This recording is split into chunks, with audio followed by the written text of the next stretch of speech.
স্টেশনে নামার পর ট্রেন লাইন ধরে মাত্র 10 থেকে 12 মিনিট হাঁটলেই রেল ফাটক। সেখান থেকে বাঁদিকে ঘুরে 2 মিনিট হাঁটলেই সুবীর বোসবাবুর বাড়ি। এটাই হলো সোজা পথ। হালকা হলুদ রঙের দোতলা বাড়ি। গেটের পাশে কালো মার্বেল পাথরের উপর বাড়িটির নাম খোদাই করা আছে, বোস ভিলা। তাও যদি চিনতে অসুবিধা হয় তখন গেটের বাইরে উল্টো দিকে একটা মোটামতো আম গাছ চোখে পড়বে। মিলিয়ে নিয়ে গেটের কলিং বেল দাবালেই হলো, কেউ না কেউ আওয়াজ দেবেই। সেই মতো রক্তিম সামনের গুমটিতে একটা সিগারেট ধরিয়ে লাইন বরাবর আগাতে লাগলো। দিনের আলো অনেকক্ষণ আগেই নিভে গেছে।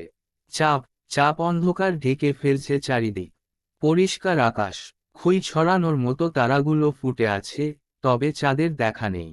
ফুরফুরে বাতাস এলোমেলো বইছে। স্টেশনের আলোটা ম্লান হয়ে আসতেই রক্তিম মোবাইলের ফ্ল্যাশ লাইটটা অন করল। আর তখনই সে একটা মিষ্টি গন্ধ নাকে পেল।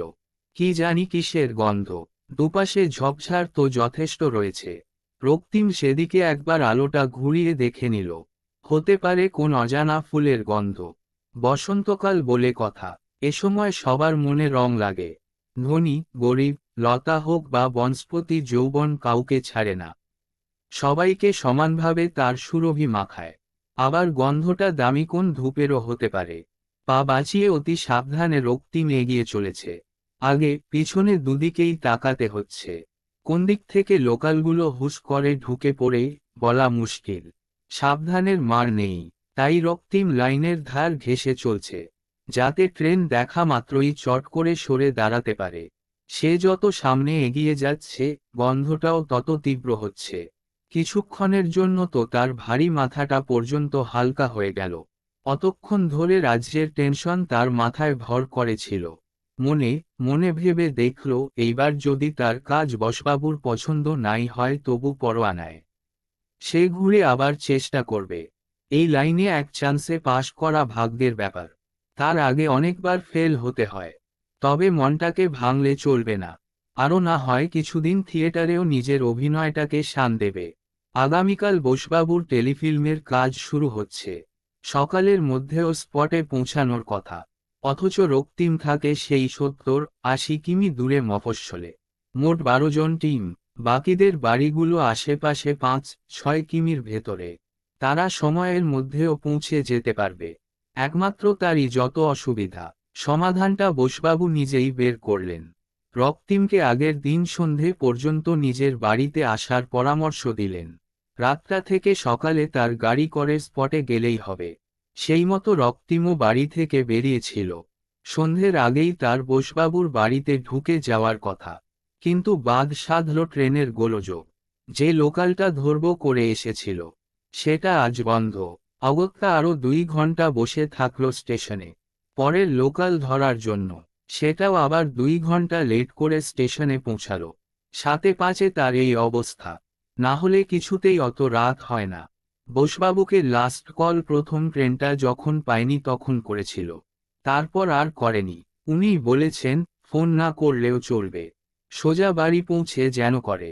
এক জায়গায় রক্তিম হঠাৎ টাল খেয়ে একটু হলেই পড়ে যাচ্ছিল। মুখ থেকে সিগারেটটা খসে দূরে ছিটকে গেল। লাইনের উপর একটি মেয়ে অন্ধকারে বসে আছে।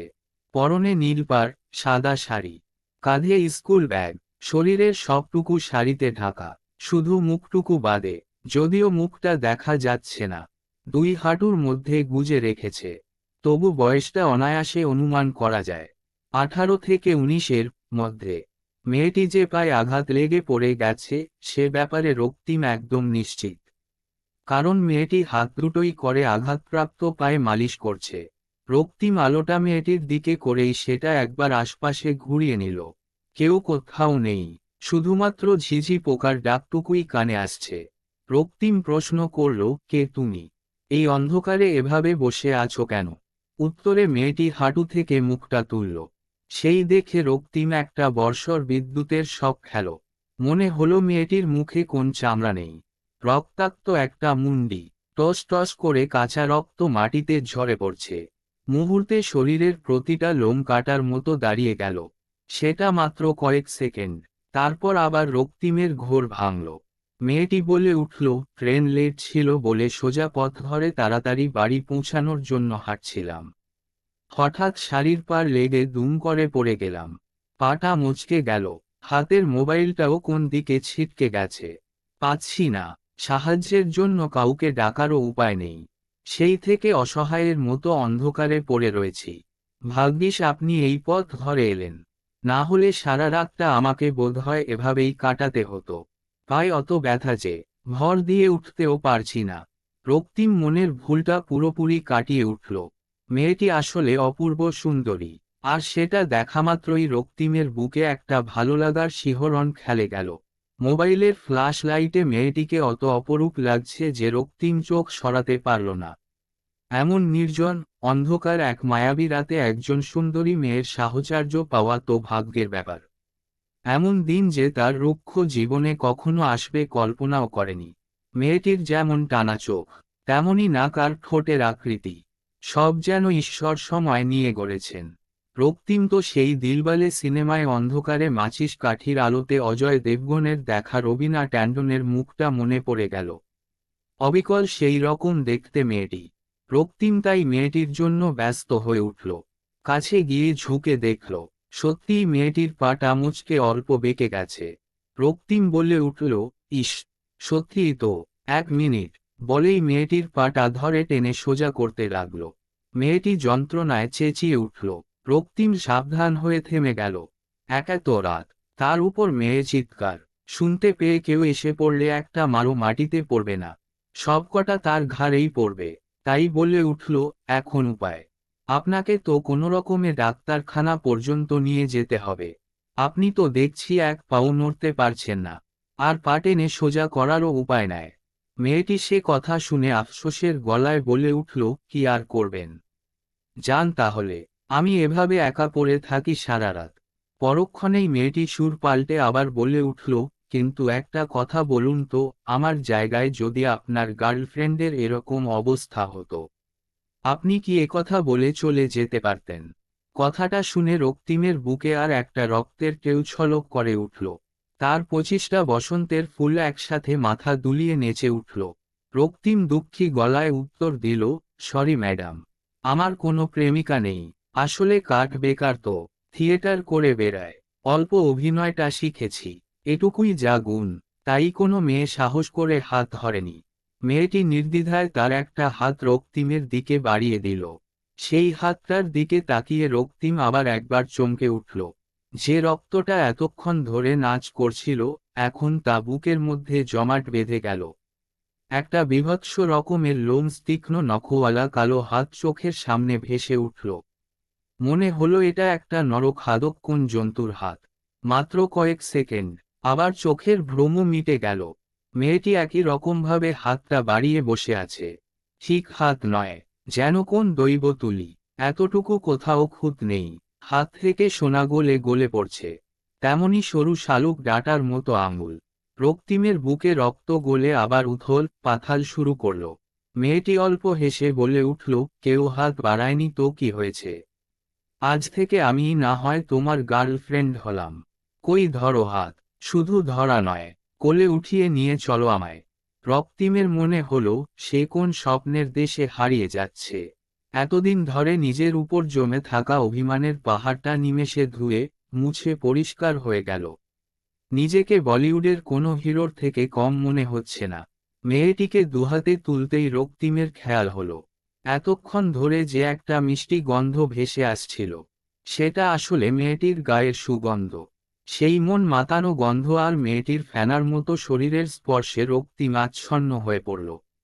কল্পনা, বাস্তব, স্বপ্ন সব মিলেমিশে একাকার হয়ে দিকশূন্য কোন নাবিকের মতো ভাসতে লাগলো অথই জলে। মেয়েটির দুচোখের তারা তাকে চুম্বকের মতো টানছে। সুখের স্বর্গবিহারে এখন সে মত্ত। কোথায় যাচ্ছে, কোন দিকে যাচ্ছে, কিছুই তার খেয়াল হচ্ছে না। অপার্থিব এক মহটানে সে হেঁটে চলেছে। দুচোখে হঠাৎ একটা তীব্র আলোর ঝলকানি এসে ধাক্কা খেল। সঙ্গে সঙ্গে কিছু মানুষের হই হট্টগোল আর চিৎকার চেঁচামেচি কানে ভেসে এলো। রক্তিম চোখ খুলে দেখল, চারিদিকে আলোর বন্যা বইছে। আর সে শুয়ে আছে একটা হাসপাতালের বেডে।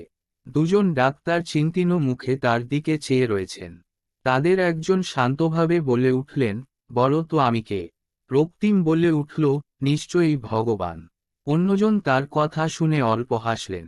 তারপর আবার প্রথমজন বলে উঠলেন, আমরা ভেবেছিলাম তোমার মেমোরি লস হতে পারে। Good news. রক্তিম উঠতে গিয়েই থমকে গেল। তার জাং থেকে পা দুটো নেই, কাটা পড়েছে। বুঝতে পেরে রক্তিম পাগলের মতো চিৎকার করে উঠল, ডাক্তারবাবু, এ কি হলো আমার? কেন, কেন, কিভাবে হলো এসব? একজন ডাক্তার তার কাঁধে হাত বুলিয়ে সান্ত্বনার দিয়ে বলে উঠলেন, শান্ত হও ভাই। এটাই বাস্তব। তাকে মেনে নিতে শেখো। সেটাই তোমার পক্ষে মঙ্গল। চাইলে তুমি কৃত্রিম পা ব্যবহার করতে পারো। এখানে সব রকম সুবিধে আছে। চিন্তার কোনো কারণ নেই। Take it easy. তোমার যা অবস্থা হয়েছিল তাতে করে বাঁচানোই সম্ভব হতো না। বরাত জোরে বেঁচে গেছো। ট্রেনের ধাক্কায় পটরিতে ঢুকে পড়েছিলে। পা দুটে কাটা গেছিল বলেই রক্ষে। না হলে তোমার বডিটায় খুঁজে পাওয়া যেত না। অন্যজন বলে উঠলেন, তুমি অত রাতে লাইনের উপর কি আত্মহত্যা করার জন্য হাঁটছিলে? ট্রেনের হুইসেল আলোর ঝলকানি কিছুই কি মাথায় যায়নি, না ইচ্ছে করেই দাঁড়িয়ে পড়েছিলে? রক্তিম চোখের কোণ থেকে অশ্রু কটা মুছে ভারী গলায় বলে উঠল, আমি তখন নেশায় ছিলাম ডাক্তারবাবু। তীব্র প্রেমের নেশা। একটা অশরীরী মেয়ের ছলনায় আমি দিশাহারা হয়ে পড়েছিলাম। কোনোরকম পার্থিবজ্ঞান আমার মধ্যে ছিল না। উত্তরে ডাক্তারবাবু বলে উঠলেন, ওই জায়গায় আজ পর্যন্ত কম করেও 50টার মতো অ্যাক্সিডেন্ট ঘটেছে। লাস্ট 3 বছরে সব থেকে বেশি। ওখানে ভুতুড়ে অসুস্থ অনেকেই আগে টের পেয়েছে। সেই কারণেই সন্ধ্যের পর এখন আর লাইন ধরে কেউ বাড়ি ফেরে না। তুমি হয়তো ব্যাপারটা জানতে না, তাই ঢুকে পড়েছিলে। ওই পথটা এড়িয়ে গেলে তোমার এই অ্যাক্সিডেন্টটা হতো না। মনটাকে শক্ত করে বেঁধে রক্তিম বলে উঠল, টের আমিও পেয়েছিলাম ডাক্তারবাবু, কিন্তু গ্রাহ্য করিনি। আমি তখন ওর শরীরী নেশায় মাতাল হয়ে পড়েছিলাম। তারপর গলাটাকে উঁচু করে আবার বলে উঠল, আচ্ছা ডাক্তারবাবু, আমি কি কৃত্রিম পা নিয়ে মঞ্চে অভিনয় করতে পারবো? সব পারবে, যদি মনের জোরটা না হারাও। রক্তিম চোয়াল দুটো পাথরের মতো শক্ত করে বলে উঠল, আমি পারবো, পারতেই হবে। জীবনের সব নেশা আমার কেটে গেছে ডাক্তারবাবু। এবার আমি নিজের কাছে জিততে চাই। একবার মোবাইলটা দিন তো, বাড়িতে একটা ফোন করে খবরটা জানাই। সমাপ্ত।